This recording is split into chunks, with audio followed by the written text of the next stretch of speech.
Shalom, selamat pagi. Assalamualaikum warahmatullahi wabarakatuh. Om Swastiastu, Namo Buddhaya, salam kebajikan. Perkenalkan, nama saya Fadil Fian Pelatangara dengan NIM 1914 2010 003. Saya dari kelas S1 Keperawatan semester 6. Di sini saya akan membawakan tentang materi tentang manajemen kegawat daruratan neurologi. Kita masuk di pendahuluan kegawatan neurologi sampai dengan tindakan dan penaktalaksanaan lebih cepat dan tepat. Ada juga beberapa penyakit neurologi sampai dengan akut dan juga penanganan yang cepat dan tepat untuk menghindarkan pasien dari gejala sisa dan ketergantungan terhadap orang lain. Diperlukan suatu panduan bagi dokter dan para medis di unit pelayanan terdepan untuk mengenali dan melakukan tindak lanjut dalam kegawat daruratan neurologi. Ada juga tata laksana kesadaran umum, kesadaran menurun, peningkatan TIK, tata laksana stroke akut, status epileptikus, kegawat daruratan cedera kepala, emergensi cedera medula spinalis. Kita masuk di tata laksana kesadaran menurun. Dengan penyebab kesadaran menurun yaitu massa supra atau infratentorial, dan kedua lesi destruktif pada subtentorium atau efek toksik. Dan ketiga, lesi difus pada korteks cerebri. Kita masuk di diagnosa kesadaran menurun, anamnesis, pemeriksaan fisik umum, pemeriksaan fisik neurologis, pemeriksaan penunjang. Pengobatan yaitu prinsip cepat, tepat, dan akurat. Kedua, terbagi dua, umum dan khusus. Umum, pasien dalam posisi lateral decubitus, lakukan airway breathing circulation, imobilisasi jika curiga trauma cervical, lakukan EKG dan pasang monitor jantung, pasang NGT untuk mencegah aspirasi.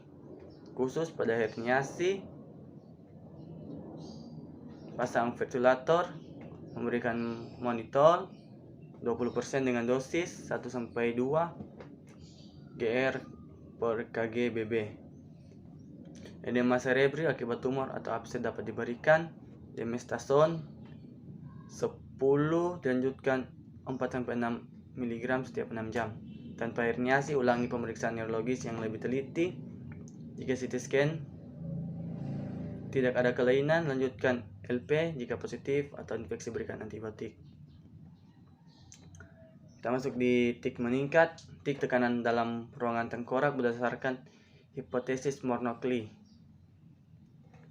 merupakan jumlah volume darah intranial, jaringan otak, cairan otak, dan komponen lainnya. TIK normal tergantung usia bayi 1,5 sampai 6 mmHg, anak-anak 3 sampai 7 mmHg, dewasa kurang dari 10 sampai 15 mmHg. Penyebab TIK meningkat, peningkatan cerebral blood volume, edema cerebri, obstruksi aliran CSS, dan efek massa. Gejala TIK meningkat, gejala klinik, sakit kepala, muntah, papiledema. Sakit kepala terutama pagi hari dan muntah bersifat proyektil. Gejala efek massa, gangguan kesadaran, penekanan pada formatio recularis, gejala vokal cerebral. Kita masuk di stroke. Tata laksana stroke akut. Stroke merupakan penyebab kematian. Catatan utama, stroke ini suatu kegawat daruratan medis yang harus ditangani secara cepat, tepat, dan cermat. Penyebab stroke, infraotak 80% sampai emboli dan atrirombotik. Pendarahan 20% sampai dengan PIS dan PSA. Diagnosis berdasarkan klinik anamnesis, pemeriksaan fisik, neurologis. Kedua, sistem kronik, CT scan kepala, MRI kepala.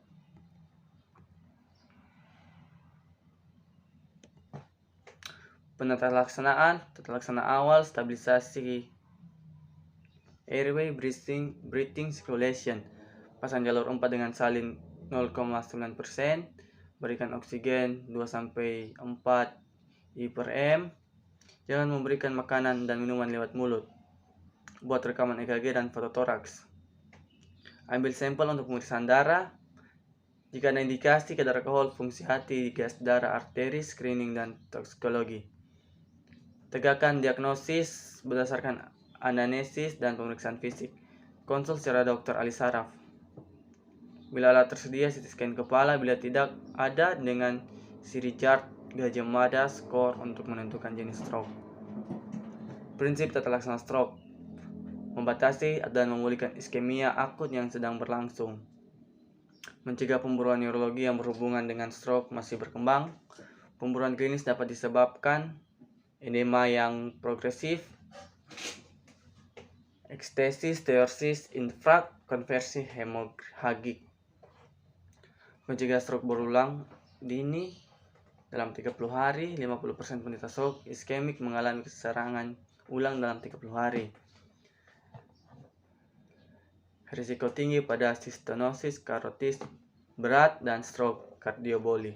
Terapi dingin dengan heparin dapat mengurangi risiko stroke berulang pada penderita kardioboli.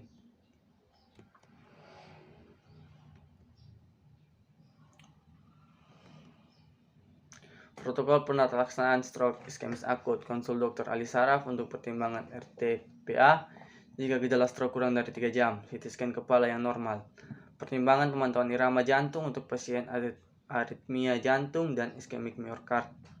Tekanan darah yang tinggi pada stroke iskemis tidak boleh cepat-cepat diturunkan karena merupakan hipertensi yang sudah lama diderita juga terhadap iskemia otak. Hipertensi diobati jika kegawat daratan hipertensi non-neurologi, iskemis miokard, edema paru kardiogenik, hipertensi maligla, neuropati hipertensi disertai aorta, dan juga hipertensi jika tekanan darah sangat tinggi pada 3 kali pengukuran selama 15 menit, sistolik 220 mmHg, diastolik lebih dari 120 mmHg, tekanan arteri rata-rata lebih dari 140 mmHg. Pasien dengan kandidat trombolisis intravena. Pertimbangan observasi di unit rawat intensif pada pasien dengan tanda klinis atau radiologis infrak, hemisfer dan cerebellum yang masif, kesadaran menurun, gangguan pernapasan, atau stroke dalam evolusi. Protokol tata laksana stroke hemoragik: segera konsul ahli saraf. Pengendalian tekanan darah yang lebih agresif karena tekanan darah yang tinggi dapat menyebabkan pemburuan edema, periohematom, peningkatan kemungkinan pendarahan ulang.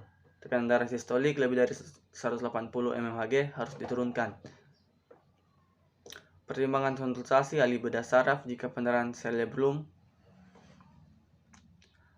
Untuk pemasangan VP Surf bila ada hypovalus obstruktif akut atau clipping aneurisma.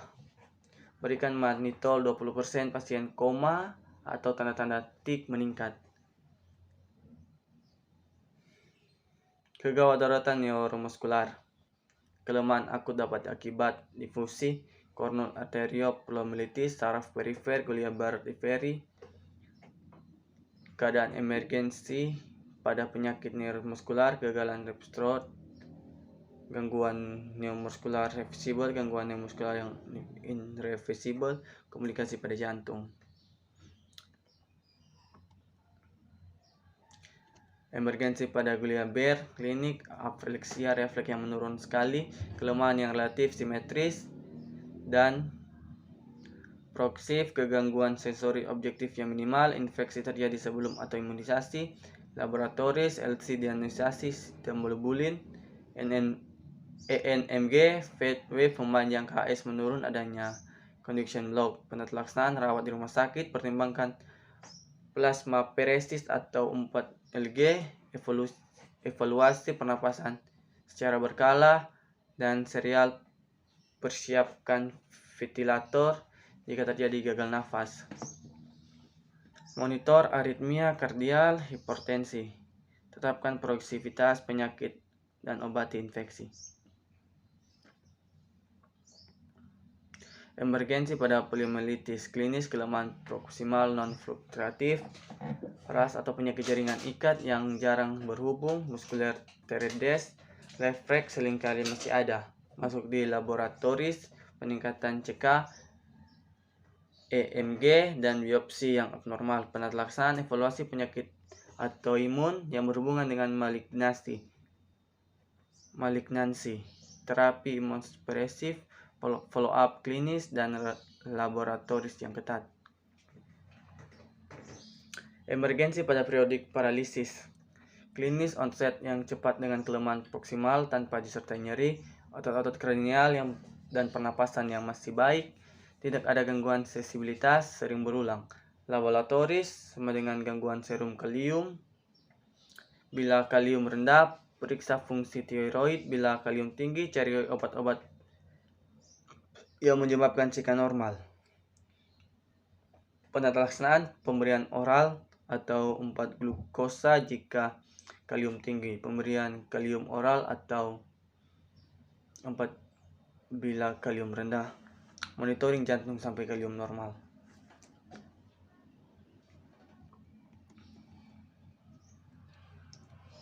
Status epileptikus, definisi serangan epilepsi yang berlangsung terus-menerus sampai dengan 30 menit atau frekuensi kejang lebih dari 2 kali, di mana penderita tidak sadar antara serangan. Etiologi pencetus SE, penderita yang tidak diobati dan dosis yang tidak memadai, pengobatan yang tiba-tiba dihentikan, keadaan umum yang menurun, kurang tidur, stres fisik dan psikis, alkohol dan drugs abuse. Penyebab akut, penderita encephalopati, anoreksi, penderita penyakit cerebrovaskular akut, penderita tumor SSP, penderita encephalopati metabolik, penderita meningitis dan encefalitis.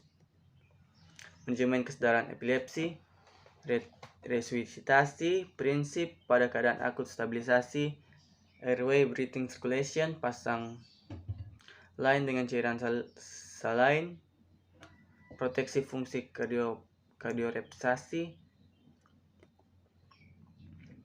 Kita masuk di cedera kepala. Cedera kepala statistik 200 sampai 300 per 100.000 per tahun di Amerika. Ringan GCS lebih dari 12 dengan 82%, sedang sampai berat GCS kurang dari 12 dengan 14%. Health trauma statistik. Kegawadaratan cedera kranial cerebral. Kerusakan dapat mengakibatkan luka pada kulit kepala dan fraktur tulang tengkorak, perbaikan selaput otak, kerusakan pembuluh darah, serta kerusakan jaringan otak. Tata laksana observasi non-operatif, kesadaran menurun dan baik. Tujuan terapi non-operatif, mencegah tik meningkat, mencegah dan mengobati edema otak, minimalisasi kerusakan sekunder, mengobati simptom akibat trauma otak, mencegah dan mengobati komplikasi trauma otak seperti kejang dan infeksi. Pasien dalam keadaan sadar atau GCS 15. Pada cedera kranial cerebral tanpa defisit neurologi hanya dilakukan perawatan luka. Pemeriksaan radiologi hanya atas indikasi. Penderita dipulangkan dan keluar diminta mengobservasi kesadaran. Dan yang terakhir, bila dicurigai adanya kesadaran menurun saat diobservasi, pasien segera dibawa kembali ke rumah sakit. Penderita dengan kesadaran kraniocerebral sedang sampai berat. Resusitasi jantung paru dan dengan tindakan IBC, pemeriksaan singkat untuk kesadaran pupil, tanda vokal cerebral, CT scan kepala jika dicurigai ada hematoma intracranial. Pemeriksaan laboratorium pada keadaan tik meningkat, hiperventilasi, terapi diuretik manitol 20%, furosemid, dan yang terakhir posisi tidur. Bagian kepala ditinggikan 20-30 derajat dengan kepala dan dada pada satu bidang. Keseimbangan cairan dan elektrolit. RL sama dengan NaCl 0,9%. Pada hari 1 sampai hari 2, cairan dikurangi 1.500 sampai dengan 200 ml per hari untuk mencegah bertambahnya edema cerebri. Nutrisi, yaitu pertama pada cedera kraniocerebral yang berat tidak terjadi hipermetabolisme 2,5 kali dari normal, di mana terjadi katabolisme protein. Kebutuhan energi rata-rata meningkat 40%. Total kalori yang dibutuhkan 25-30.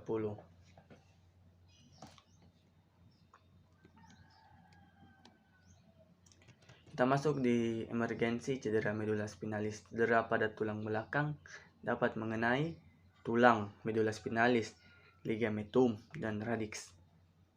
Kedua, cedera pada medula spinalis dapat atau tidak disertai kerusakan tulang atau ligamentum.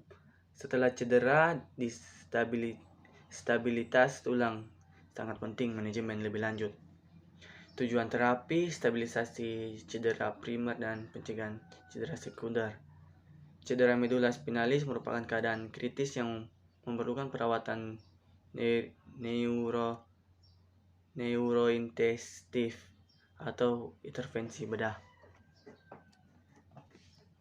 Manajemen awal dimulai dengan airway breathing circulation pada cedera di daerah servikal. Pernafasan spontan dapat terganggu sehingga mungkin diperlukan intubasi endotracheal. Kecurigaan ada cedera medula spinalis jika ada keluhan nyeri pada vertebrae, kesemutan, dan kelemahan ekstremitas. Bila dicurigai cedera servikal, imobilisasi dengan cervical collar yang rigid. Pemeriksaan radiologis dapat dimulai dengan foto polos vertebrae. Setelah itu dapat dilakukan CT scan, MRI. Pada masa akut tidak dapat terjadi shock spinal yang ditandai dengan hilangnya refleks dua tendon. Ada juga bulbar cavernosus dan anal. Terapi segera dengan tujuan untuk mencegah hilangnya fungsi motorik permanen. Pemberian steroid segera mungkin jika kejadian sebelum 8 jam. Berikan metilprednisolone dengan dosis 30 mg kBBB intravenous secara perlahan 15 menit, dilanjutkan dengan 45 menit, kemudian dengan infus 5,4 mg kGBB selama 23 jam. Terapi jika cedera terjadi antara 3-8 jam setelah cedera, infus dianjurkan berakhir setelah 48 jam. Gangguan pernapasan pada cedera servikal merupakan indikasi perawatan ICU. Intervensi bedah, pemulihan fungsi cedera medula spinalis. Pertama, imobilisasi sewaktu pemindahan. Kedua, terapi segera. Ketiga, peranan operatif. Dan yang kita masuk dengan indikasi operasi. Pertama, pemburukan progresif karena retropulsi tulang, diskus atau hematom epidural.